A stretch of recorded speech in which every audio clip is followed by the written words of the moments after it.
Happy New Year to you, Crocodile Army! I took a much-needed YouTube break for a few weeks because of all the travel, the holidays, and everything else going on. But I'm back now to look back on the past year and look forward to the year ahead. We learned a lot in 2014, or at least most of us did. I don't think Sarah Palin, Kurt Cameron, or Donald Trump are getting any smarter, but then I guess that's par for the course. There was quite a lot of international intrigue, with the unintentionally hilarious Kim Jong-un regime in North Korea providing plenty of laughs. I'm always wondering if our government takes North Korean threats seriously just so that they'll be less likely to try to make good on those threats. The serious nature of our responses to the ridiculous threat of the week always puzzles me. Vladimir Putin also decided that 2014 was the year that the Russian bear should reawaken and take swipes at its neighbors. Yes, Putin is much closer to how it's actually pronounced than the American newscaster version Putin. Many American conservatives were head over heels for Putin this year for his supposed masterstroke of annexing Crimea and invading parts of eastern Ukraine. They saw it as some sort of victory over Obama, as if there were really any good options for American intervention there at the time anyway.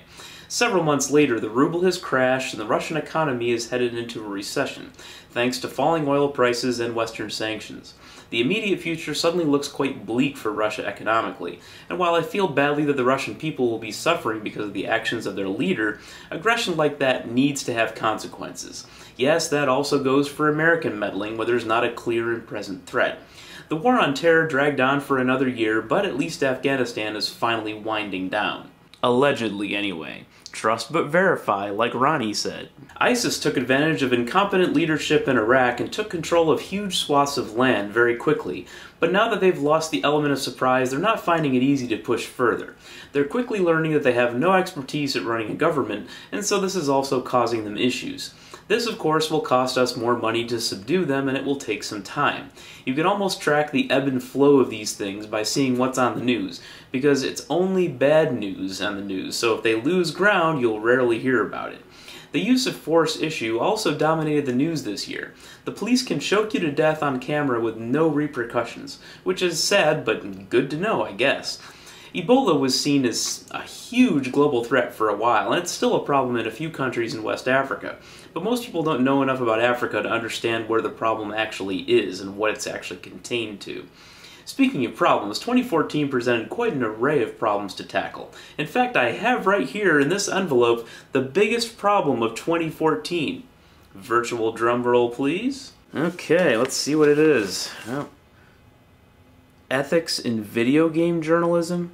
Seriously? This leads me to a broader point about gender issues and feminism and all that. I don't foresee any reason to talk about these issues in the future here in very much detail. Frankly, I find it boring, even though that seems to be what everybody in the quote-unquote atheist community has been talking about the last couple of years.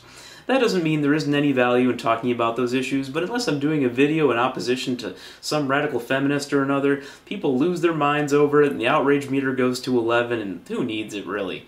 I think Anita Sarkeesian's conclusions are very badly reasoned, but that does not mean that I think I'm being oppressed or that all video games will no longer feature scantily clad women, which I shamelessly enjoy, by the way. That kind of demagoguery is worse than the NRA, and again, who needs it?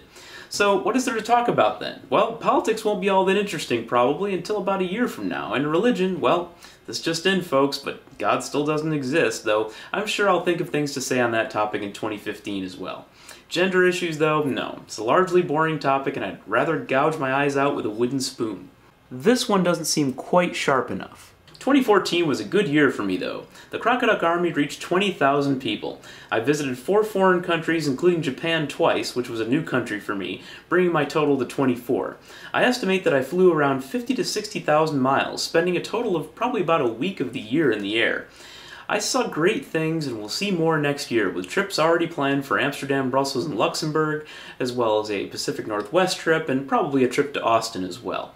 I'll be back in the UK in a couple weeks too for work in both London and Northampton, so as usual I'll be gathering no moss in 2015. I also became a stoner. Hearthstoner, that is. So that's been my gaming fun recently, Hearthstone. It's kind of like Magic the Gathering online, but at a faster pace and more fun.